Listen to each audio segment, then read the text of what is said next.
My name is Randy Pitchford, and I'm the president of Gearbox Software.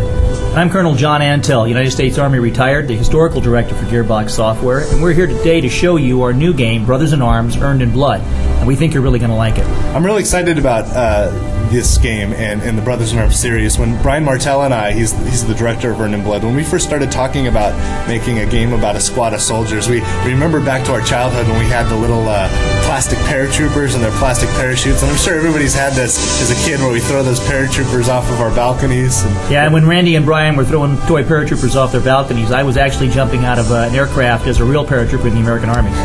Well, we love the fantasy, and we're really proud of the time we spent with Colonel Antal and how much he's taught us about what these men did, and using this medium we have, this interactive entertainment medium, to recreate their stories and to tell their true stories and basically build a time machine so we can go back to 1944 and experience what these men did.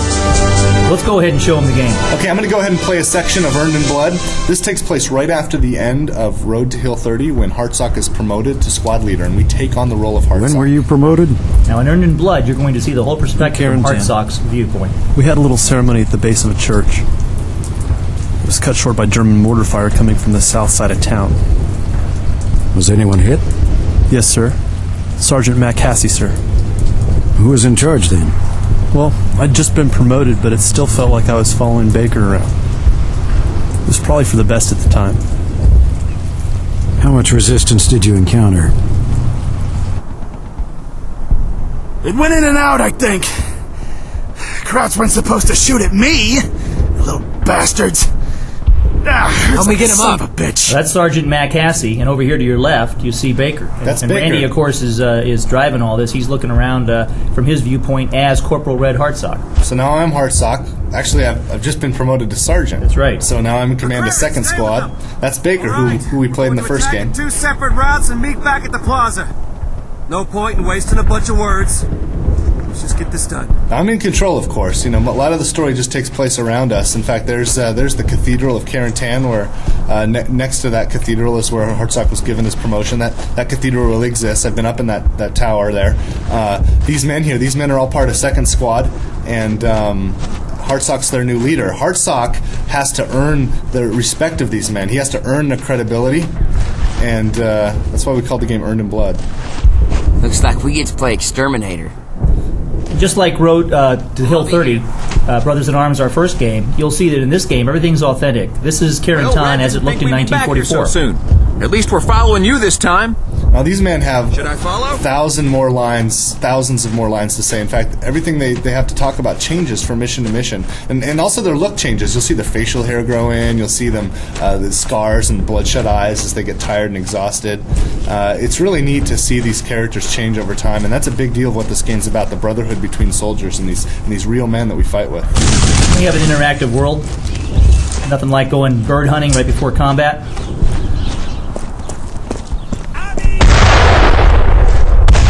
Bring my men up.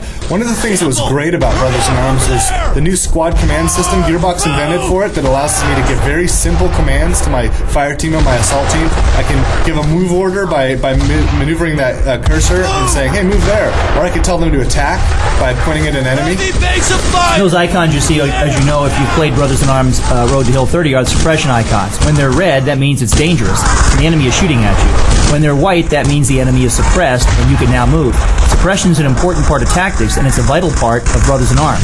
You can turn the suppression icons off if you don't like them in the options menu, but I like to play them on because I'm not a trained soldier like Colonel Antal, and it helps me understand the state of the enemy. Right, you can see right now, those guys are hiding behind cover because I'm putting bullets on them. They don't want to get shot. They're acting like real people, right? They're not just standing there waiting for me to train my cursor on them. So I'm going to get a flank on them. I'm going to maneuver to their side and see if I can take them out.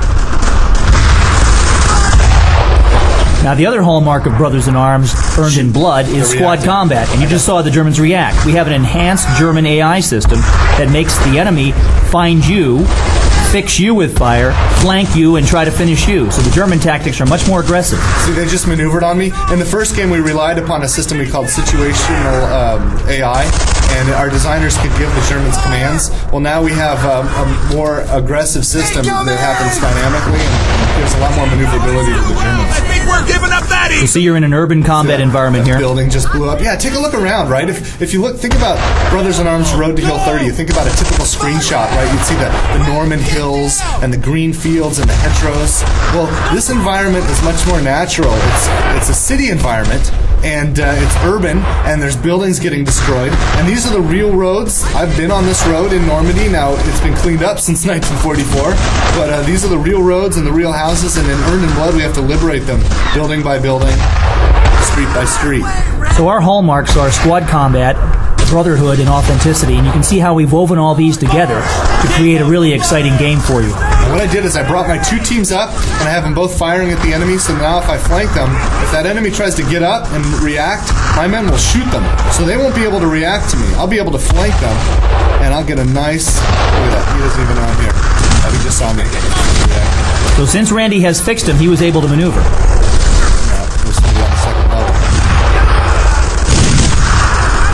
Good shot. Look at him hit that window there. Real physics, of course.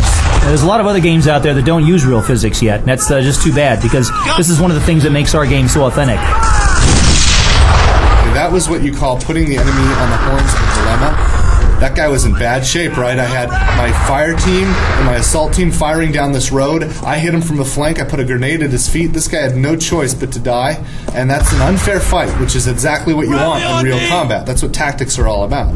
So Randy just employed proper tactics. He found the enemy, he fixed him with fire, he flanked him, then he finished him. Now let's go over here. Let's see what we can find. Now it looks like there's an enemy unit up there. Get the hell over there! In fact, that enemy squad has two sections. Randy, what I'd like you to do is to put all your fire on the right section, and let's show our viewers what happens if you don't fix the enemy, what the enemy will do. Okay, that's interesting. What Colonel Ansel's asked me to do is to purposefully make a mistake. He's asked me to put all of my fire on one unit here on the right and ignore this unit here. That means that unit will be free to maneuver. I'm going to try to flank them myself, and we'll see what that unit does. Check it out. They're maneuvering, right? I'm not suppressing them. They're maneuvering. They're flanking me right now. I got to get my men out of there. They're using fire maneuver on my team. So the Germans are taking down your squad. Okay, let's go to situation awareness view. Just killed my entire fire team. Now this is situation awareness view. This is one of the ways in Brothers in Arms Earned in Blood that you actually get a chance to see what the ground looks like. It doesn't lift the fog of war. It only shows you the enemy that you actually have seen in combat. But the reason I asked Randy to do this was because what you just saw was pretty groundbreaking. The enemy maneuvered against us. The enemy actually uses tactics against us. They came down a flank and hit my team from the side. Much more dynamic game now because what you have is really enhanced squad combat.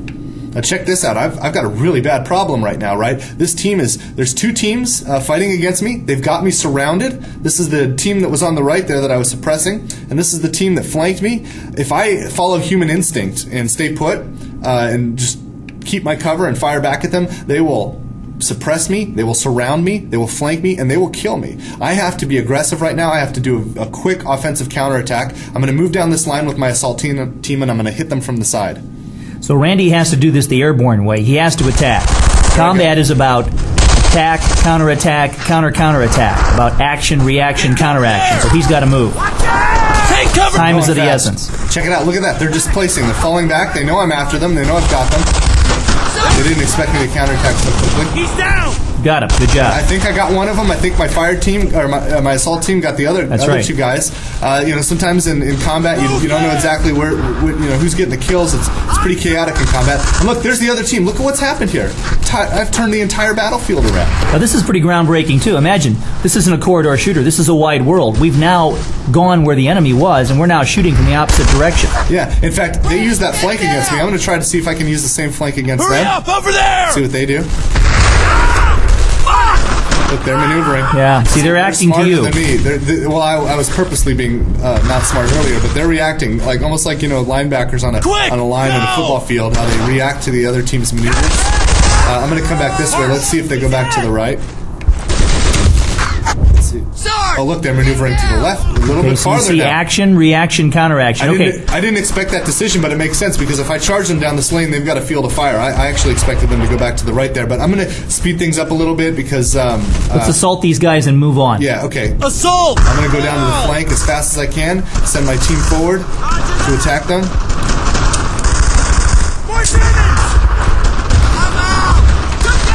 Oh, watch. Flank security. You got him. Good shot. Oh, look at that. I'm going to take it. This is one of the many new games weapons that we have in the game. This is an FG-42, which is a German paratrooper rifle. Very effective, very much ahead of its time. It was both semi-automatic and fully automatic. It had a 4-power scope. I love this weapon. It's the Fallschirmjäger weapon. That's the German paratrooper. And look at this scope. And look at this. This is interesting. Here's an encounter that I've kind of come at it at a different angle. In the first Brothers in Arms games, all the encounters kind of started the same way, where the enemy was ready for you, and you suppress them and you flank them. Here's a case where I'm sneaking up behind these guys, and they don't know I'm behind them. They're engaged with another allied unit. It's not my own unit. They're engaged with a different allied unit. The crossroad here is actually the road I started on, so if I just headed down that road, I'd be in the middle of this encounter right now, or I'd actually be in front of the guys. So I can approach this from a lot of different ways depending on how I play the game. In this case, I've got the drop on him, so I'm going to take advantage of that. Got that guy. Okay, that guy's reacting.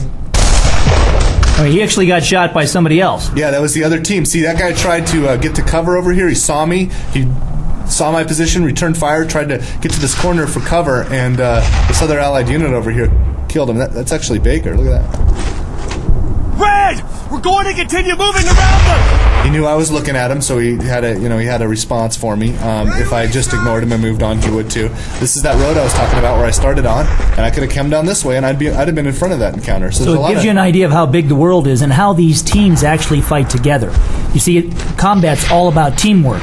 It's all about units fighting together. It's not about one guy taking on the world. Yeah, another thing, I also showed that separate encounter. I happen to know where this 88 is in this map because I've played it before, so I'm going to go ahead and show it to you from the backside. Normally I might reach this from the front, but I want to show you how he simulated this gun.